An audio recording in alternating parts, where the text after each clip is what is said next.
যুগ যুগ ধরে স্বৈরাচারের পতন হয়ে আছে, ঠিক তেমনি আওয়ামী লীগ সরকারের পতন হয়েছে, নৌকার পতন হয়েছে। দেখেন, নৌকার চিহ্নটা পর্যন্ত মানুষ মুছে দিচ্ছে।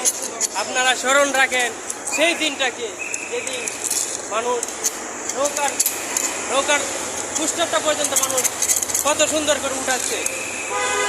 আপনারা কেউ যদি এই ভিডিওটা দেখে থাকেন তাহলে ডাউনলোড করে সেভ করে রাখেন, ইতিহাসের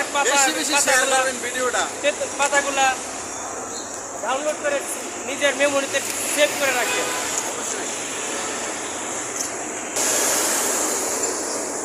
স্বৈরাচারের পতন যেভাবে হয়েছিল, নমরুদের যেভাবে পতন হয়েছিল, ফেরাউনের ঠিক তেমনিভাবে পতন হয়েছে নৌকার আওয়ামী লীগের।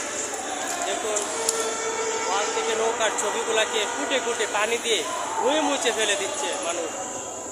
ইতিহাসের পাতা থেকে তাদেরকে মুছে দেওয়ার জন্য আপ্রাণ চেষ্টা চালাচ্ছে। এ থেকে এই ইতিহাসের এরকম ঘটনা থেকে আমরা শিক্ষা নিতে পারি যে আমরা জীবনে কখনো স্বৈরাচারী করব না, কারো উপর জুলুম করব না, ক্ষমতা হইলেই নিজেকে ক্ষমতাশালী মনে করব না। সকল ক্ষমতার উৎস আল্লাহ এবং আল্লাহকেই ক্ষমতাশীল মনে করব। আল্লাহ অনেক ক্ষমতা পান, তাই জীবনে সকল ক্ষেত্রে স্বাস্থ্য, অর্থ, জনসমুদ্র, গণক্ষমতা, প্রশাসনিক ক্ষমতা, সকল ক্ষমতাকে আল্লাহর ক্ষমতা মনে করব। তাই ক্ষমতাশীল হলেই মানুষের উপর চিন্তাভাবনা,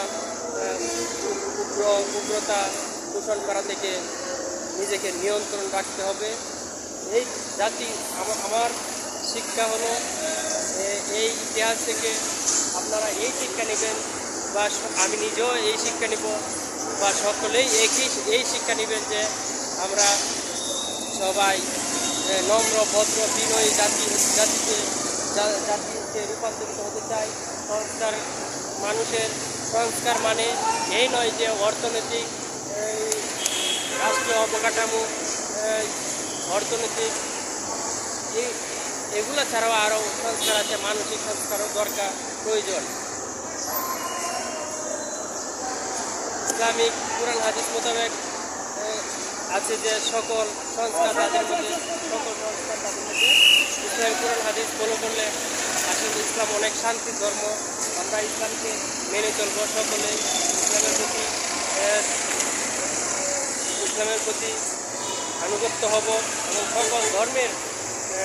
সকল ধর্মের লোকদেরকে আহ্বান জানাই, আপনারা ইসলাম শান্তির পতাকার নিচে আগমন করুন, আনুগত্য করুন, ইসলামকে বুঝুন, ইসলামের প্রতি পূর্ণ আনুগত্য রাখুন এবং